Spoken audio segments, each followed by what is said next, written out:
பாரசீக ராஜா அகாஸ்வேரு புதிய ராணியைத் தேடியபோது எஸ்தரின் அழகையும் பணிவையும் கண்டு அவளை ராணியாகத் தேர்ந்தெடுக்கிறார்.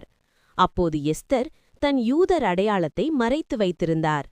அதே சமயம் ராஜாவின் அதிகாரியான ஆமான் மொர்திகாய் தன்னை வணங்காததால் கோபமடைந்து பாரசீகத்தில் வாழ்ந்த அனைத்து யூதர்களையும் அழிக்க ராஜாவிடம் அனுமதி பெற்றான்.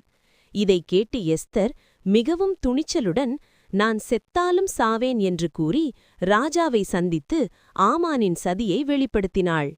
ராஜா உண்மையை அறிந்து ஆமானை தண்டித்தார். மேலும் யூதர்கள் தங்களை தற்காத்துக் கொள்ள அனுமதியளித்தார். இதனால் யூதர்கள் காப்பாற்றப்பட்டார்கள்.